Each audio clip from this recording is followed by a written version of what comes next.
భక్త TV ప్రేక్షకులకు నమస్కారం. రుద్రాక్షల సందేహాలు కార్యక్రమానికి స్వాగతం. ఈనాటి మన కార్యక్రమంలో మనతో పాటు ఉన్నారు ప్రముఖ రుద్రాక్ష నిపుణులు, వేదగణిత శాస్త్రవేత్త, ఎన్నో జాతీయ అంతర్జాతీయ అవార్డుల గ్రహీత డాక్టర్ పాండురంగారావు గారు. ప్రేక్షకులందరికీ శుభ సోమవారం. రుద్రాక్ష జగత్ రక్ష అని ప్రతిరోజు మాట్లాడుకుంటాం గురుగారి మాటల్లో. ఇక కొత్తగా రుద్రాక్ష ధారణ చేసేవారు ఎటువంటి సందేహాలు సమస్యలు ఉన్న స్క్రీన్ మీద నంబర్స్ నోట్ చేసుకోండి. లైవ్ లో గురుగారు మీ అందరితో మాట్లాడడానికి సిద్ధంగా ఉన్నారు. జాతకరీత్యా ఎవరికి ఎటువంటి రుద్రాక్ష ధారణ సరిపోతుందో ప్రతిరోజు మాట్లాడుకుంటాం కాబట్టి ఈ రోజు కనెక్ట్ అయ్యే వాళ్ళు కూడా చక్కగా మరి పిల్లల గురించి కావచ్చు, మీ గురించి కావచ్చు, ఎటువంటి రుద్రాక్ష ధరించాలో గురుగారి మాటల్లో తెలుసుకుందాం. ఓం నమః శివాయ. గురుగారు ఓం నమః శివాయ. ఏం చెప్పుకుందాం ఈరోజు సోమవారం? ఒక కథ చెప్పుకుందాం. దానికి ముందు ఈరోజు అంటే మీ రోజు పుట్టిన ఒక గొప్ప నాయకుడు, గొప్ప యోధి, అంటే అంటే ఎప్పటికీ జనానికి ఎప్పటికీ ప్రజల హృదయాల్లో నిలిచిపోయేటువంటి వ్యక్తి, అందులో పేద ప్రజలకి ఎప్పుడు గుండెల్లో ఉండేటువంటి వ్యక్తి. 1818లో కార్ల్ మార్క్స్ జర్మనీలో పుట్టినటువంటి ఒక యోధుడు, ఒక విప్లవకారుడు, ఒక యోధుడు. అంటే ఆయన డైరెక్ట్గా యుద్ధం చేసింది లేదు, ఆయన మేధస్సే దాస్ క్యాపిటల్ పుస్తకం రాసి అది ముద్రణ వేయడానికి కూడా డబ్బులు లేకపోతే ఫెడరిక్ ఎంగిల్స్ జత కలిసి ఆ పుస్తకాన్ని ప్రింట్ చేసి ఆయన వదిలిన ఆయన సమాజంలో వదిలిన అస్త్రాలు ఎన్నో ఉన్నాయి. దాస్ క్యాపిటలే కాకుండా ఆయన బలంగా ఏం చెప్తారంటే భూమి మీద ఉన్న సంబంధాలన్నీ మానవ సంబంధాలే.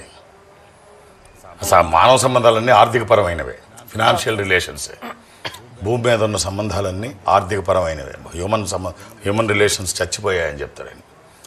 ఆ ఆర్థికపరమైన సంబంధాలు అలాగే పోరాడితే పోయేదేమీ లేదు, బానిస సంఖ్యలు తప్ప. సో మహోన్నతమైన వ్యక్తి. 1818 సరే ఇదే రోజు 5/5/1818 ఇదే రోజు 5/5/18 కరెక్ట్గా 3 సంవత్సరాల తేడాతో నెపోలియన్ చనిపోతాడు. ఇదే రోజు.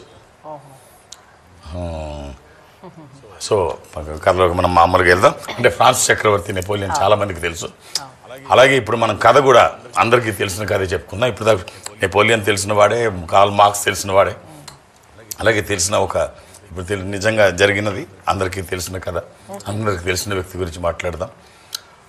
అది 1991 సంవత్సరం పూరి జగన్నాథుడు ఉండేటువంటి పూరి నగరంలో లా కాలేజీలో ఒక ఫంక్షన్ జరుగుతుంటే లా స్టూడెంట్స్ అందరూ ఫంక్షన్ జరుపుకుంటూ 1991 సంవత్సరం రంగనాథ్ మిశ్రా గారు సుప్రీంకోర్టు జడ్జిగా, చీఫ్ జస్టిస్గా రంగనాథ్ మిశ్రా గారి గురించి తెలియని వాళ్ళు ఎవరు ఉండరు. జస్టిస్ రంగనాథ్ కమిషన్ అయింది మనకి తెలుసు. రంగనాథ్ మిశ్రా గారు 1991లో ఆయన అక్టోబర్లో ఇక్కడికి వచ్చారు. అంటే డిసెంబర్లో ఆయన పదవి విరమణ చేశారు. 1983లో ఆయన సుప్రీంకోర్టు జస్టిస్గా మొట్టమొదటిసారి అడుగుపెట్టారు. 1 సంవత్సరం కాలం చీఫ్ జస్టిస్గా చేశారు. 91లో ఆయన చీఫ్ జస్టిస్గా ఉన్నప్పుడు చీఫ్ గెస్ట్గా పిలిచారు ఇక్కడికి లా కాలేజ్ స్టూడెంట్స్ పూరిలో. ఆయన వచ్చి అక్కడికి వచ్చారు. పూరి జగన్నాథుడు ఇక్కడే ఉన్నాడు కదా, ఆయన పుట్టిన రాష్ట్రం అది జగన్నాథ్ మిశ్రా. ఆయన సొంత రాష్ట్రానికి ఎన్నో సంవత్సరాల తర్వాత రావడం జరిగింది. అందుకనే భగవంతుని దర్శించుకుందాం, పూరి జగన్నాథుడిని తన ఇష్టదైవాన్ని దర్శించుకుందాం, తన పుట్టిన రాష్ట్రం వచ్చాడని చెప్పి పూరి వెళ్ళి జగన్నాథ స్వామిని ముందు దర్శనం చేసుకొని తిరిగి వస్తుంటే గుడిమెట్ల దగ్గర ఒక భిక్షగాడు పిలుస్తాడు, రంగనాథ్ మిశ్రా బాబు అని పిలుస్తాడు. అంటే బాబు అంటే ఒరిస్సాలో బెంగాలీలో సార్ అని అర్థం, అయ్యగారు అని అర్థం. బాబు అన్న పదం ఒరిస్సాలో బెంగాల్లో వాడతారు. రంగనాథ్ మిశ్రా బాబు అని పిలిస్తే ఎవరా నన్ను పేరు పెట్టి పిలుస్తున్నారు అని చెప్పి వెనక్కి తిరిగి చూస్తే ఒక భిక్షగాడు. అక్కడ ఎలా ఉన్నాడంటే అతని పరిస్థితి కుష్టి వ్యాధితో ఒళ్ళంతా కుళ్ళిపోయి కాళ్ళు చేతులు సగం తినేసి చేతులు కనిపించకుండా లోపలికి దాచి ముఖమంతా ముక్కల కింద ఊడిపోయి అన్నీ రసలు కారుతూ అతి భయానకమైనటువంటి దృశ్యంలో ఉన్నాడు. ఎవరు నువ్వు అని అడుగుతాడు. నన్ను పేరు పెట్టి పిలుస్తున్నావు, నువ్వెవరు అని అడిగితే ఇప్పుడు చెప్తాడు, సార్ నన్ను గుర్తుపట్టలేదా మీరు? నేను మీ క్లయింట్ని, ముఖ్యమైన వాడిని. మీరు ఒరిస్సా హైకోర్టులో ప్రాక్టీస్ చేస్తున్న రోజుల్లో కింద కోర్టు, నా పేరు అనంత చక్రవర్తి, నాకు భారతదేశం అంతా మంచి గుర్తింపు ఉంది. దొంగతనాలు, దోపిడీలు, దౌర్జన్యాలు చేయడంలో, మర్డర్లు చేయడంలో నాకు కింద కోర్టు యావజ్జీవ కఠిన కారాగార శిక్ష విధించింది. హైకోర్టులో భువనేశ్వర్లో నా తరపున మీరు వాదించారు. అప్పుడు మీరు హైకోర్టు న్యాయవాదిగా ఉన్నారు. ఆ కేసు మీరు వాదించి నన్ను శిక్ష పడకుండా ఆ కేసు నుంచి నన్ను బయటపడేశారు. బయటపడేస్తే నేను గర్వంతో బయటకు వచ్చాను. గర్వంతో బయటకు వచ్చిన తర్వాత కొన్ని రోజులకే నాకు ఈ కుష్టి వ్యాధి సోకింది.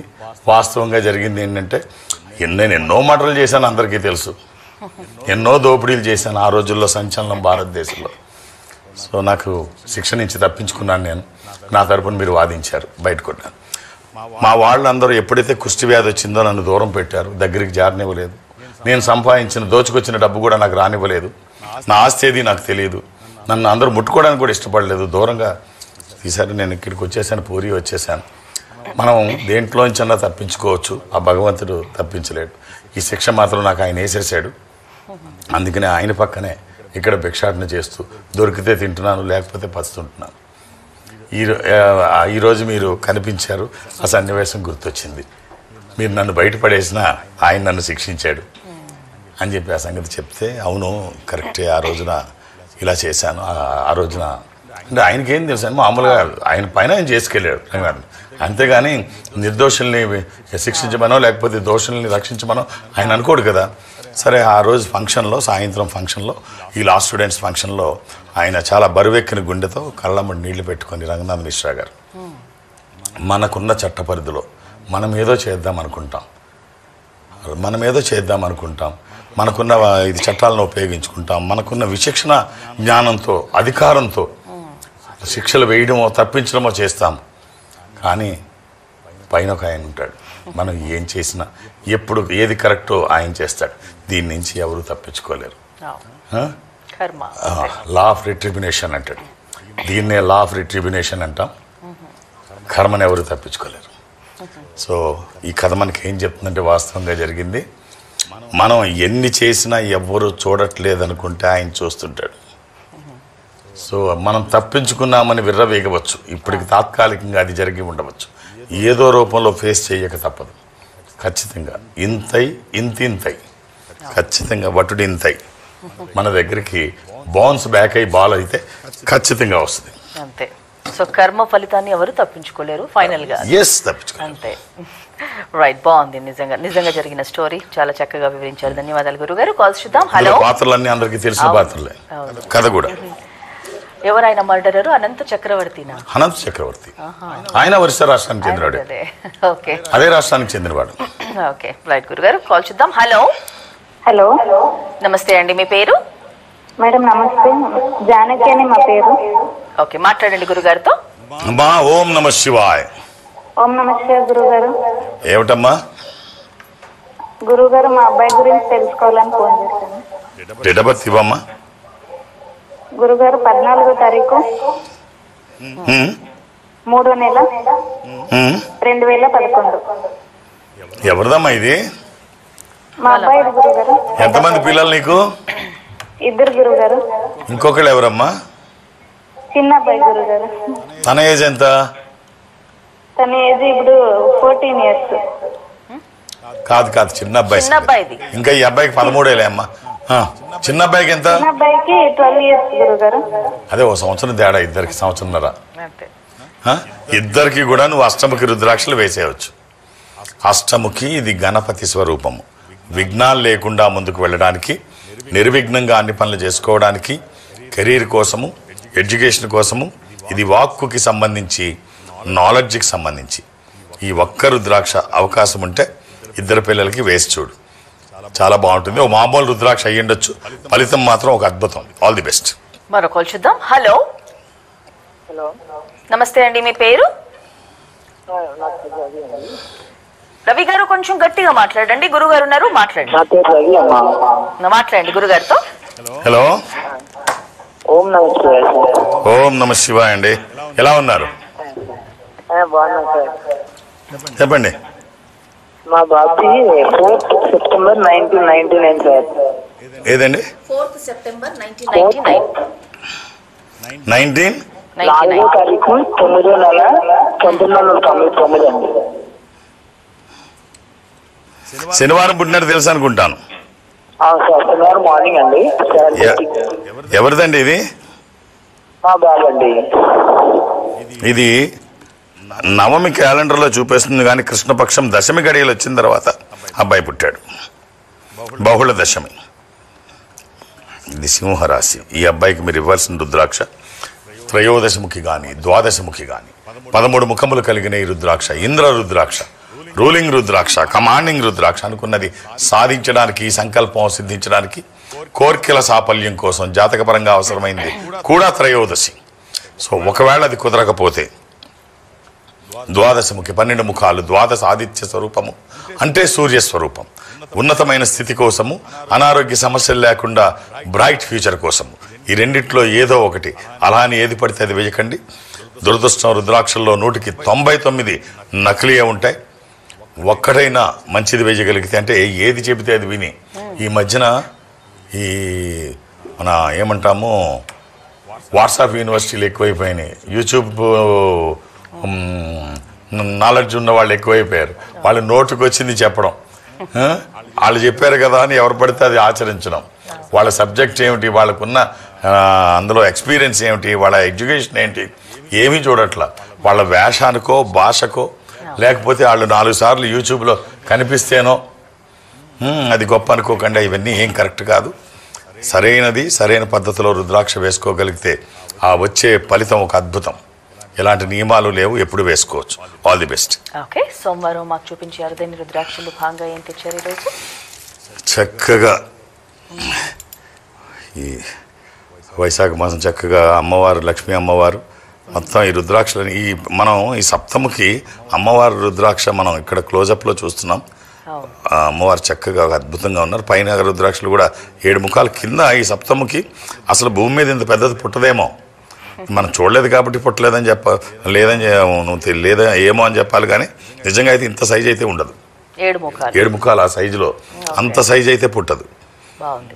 సో అత్యంత ఎక్కడైనా ఉండి ఉండవచ్చేమో, కానీ ఉండడానికి అవకాశం అయితే ఇంత పెద్దగా పుట్టడానికి అవకాశం ఉండదు. అది అరుదైనది. మొత్తం బంగారంలో ఇవన్నీ ఒక పురాతనమైన లాకెట్. అది కూడా పైన కూడా అన్ని సప్తముఖి రుద్రాక్షలు. సో ఇది చూసినటువంటి వాళ్ళందరూ ధన్యులు. ఆ లక్ష్మీ అమ్మవారి అనుగ్రహం కలగాలని, సిరి సంపదల్లో తొలతూగాలని, ఆయురారోగ్యాలు కలిగి ఉండాలని కోరుకుందాం. ధన్యవాదాలు గురుగారు. కాల్స్ చూద్దాం ఇక. హలో హలో అమ్మా, చెప్పండి మీ పేరమ్మా? నా పేరు లక్ష్మి మేడం. లక్ష్మి గారు మాట్లాడండి గురుగారితో. అమ్మా ఓం నమ శివాయ. ఓం నమస్తే గురుగారు. ఏమిటమ్మా? రోజు చూస్తుంటాం స్వామి. ఏమిటమ్మా? మీ కార్యక్రమం రోజు మీ చూస్తాం. కార్యక్రమం రోజు చూస్తుంటాం. రైట్ అమ్మా. అది ఉపయోగపడేటట్టు ఉంటే బాగుంటుంది. నిత్య జీవితంలో కానీ మన జీవన విధానంలో కానీ వీటిని ఎక్కడైనా అంటే గొప్ప కాదు, కానీ ఇలాగే అమ్మాయి చెప్తున్నట్టుగా ఒక ఫ్యామిలీ ఒక అమ్మాయిని తీసుకొచ్చి నా ముందు నిల్చోబెట్టి, ఈ అమ్మాయి ఎక్కడ ఎవరు మెంటర్ లేరు, అలాగే కోచింగ్ లేదు, యూపీఎస్సికి మీ ప్రోగ్రామ్స్ చూసి నేను అంటే అన్ని టీవీలో రకరకాల విషయాలు మాట్లాడుతూ ఉంటాను. ఆల్మోస్ట్ మీరు చెప్పిన విషయాలన్నీ గుర్తుపెట్టుకుని యూపీఎస్సీలో అమ్మాయి సెలెక్ట్ అయింది. సో ఇది అప్పుడప్పుడు చాలా గర్వంగా అంటే అనిపిస్తూ ఉంటుంది. సో నేను అనేది ఏమిటంటే ఎక్కడైనా మీకు అది ఉపయోగపడితే బాగుంటుంది. రైట్ అమ్మా, డేట్ ఆఫ్ బర్త్ ఇవ్వండి. 3/11/2001. ఎవరిదమ్మా ఇది? మా పెద్ద కొడుకు మణికంఠ. అమ్మ శనివారం పుట్టినట్టు తెలుసా అమ్మా? 4:39కి. శనివారం అని తెలుసు కదా? అవును మేడం. అవును సార్. సాయంత్రం 4. ఇది తదియ క్యాలెండర్లో విధియ చూపిస్తుంది, కానీ కృష్ణపక్షం అబ్బాయి పుట్టినప్పటికి తదియ 3rd డే ఫ్రమ్ ది పౌర్ణమి. ఇది మిథున రాశి. ఈ అబ్బాయికి ఇవ్వాల్సిన రుద్రాక్ష 9 ముఖాల అమ్మవారి స్వరూపం, విజయాలు చేకూర్చి దోషాలు నివారించేది. అలాగే ద్వాదశముఖి రుద్రాక్ష 12 ముఖాలు. ఇది కూడా నీ కొడుక్కి మంచి రుద్రాక్షమ్మ. వీలైతే వేసి చూడు. శరీరానికి తాకే విధంగా ఒక పాజిటివ్ ఎనర్జీ ఉంటుంది. వాళ్ళ ఆలోచనలు పాజిటివ్గా ఉంటే, చేసే పనులు అలా ఉంటే, వచ్చే ఫలితం కూడా అలా ఉంటుంది.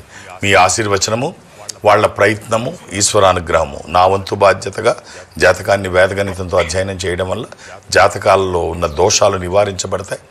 ఈ రుద్రాక్ష స్వయం ఈశ్వర స్వరూపము.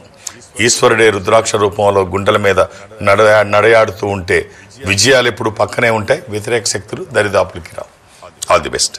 ఓకే గురుగారు, వెనకటికి అంటే ఇప్పుడు కూడా ఉన్నప్పటికీ కూడా వెనకటికి ఉన్న ఉత్సుకత, ఉత్సాహం, ఆ ఈజినెస్ అనేది, ఇంపార్టెన్స్ అనేది ఇప్పుడు లేదేమో అనిపిస్తుంది. అంటే గురుకుల పాఠశాలల గురించి మాట్లాడుకుంటే ఎంతోమంది విద్యార్థులు గురువులని చక్కగా ఒక పెద్దవారిగా గురువుగా భావించి అన్నీ నేర్చుకొని చక్కగా ఒక పద్ధతిగా లైఫ్ లీడ్ చేసేవారు.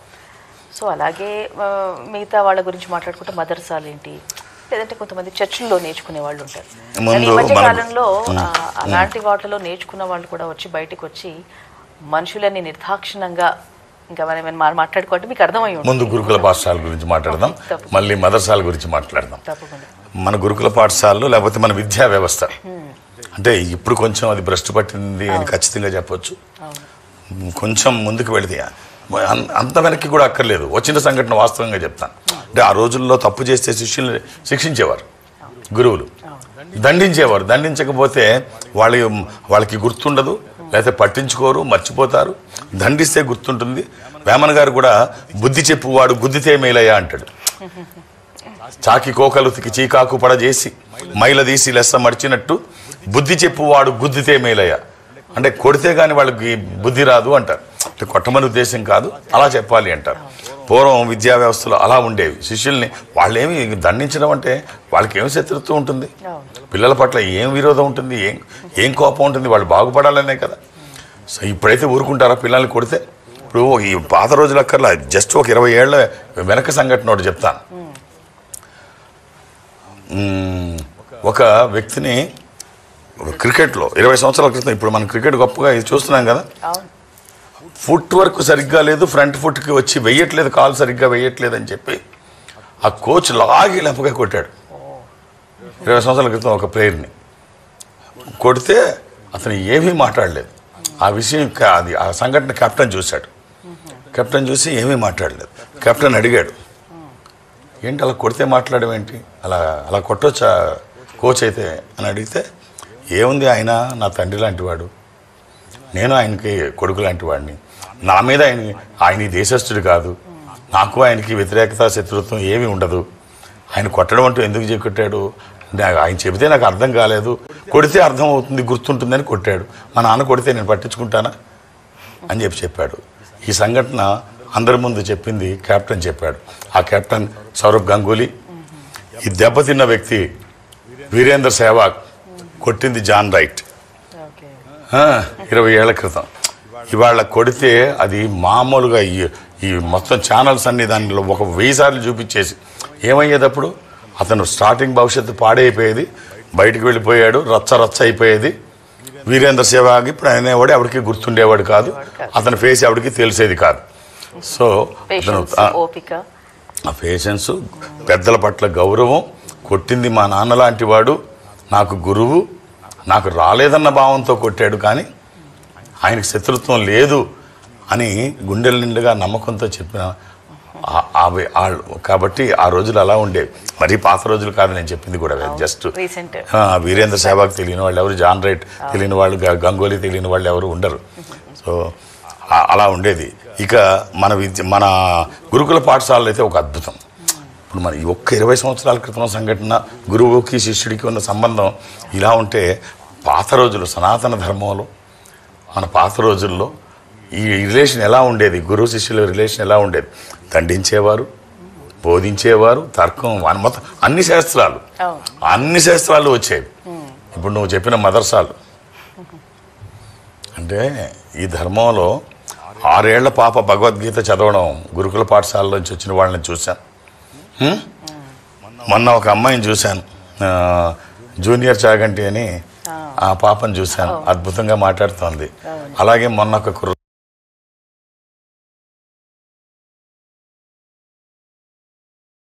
కుర్రాడిని చూశాను, 10 సంవత్సరాల కుర్రాడు, యూట్యూబ్లో AK-47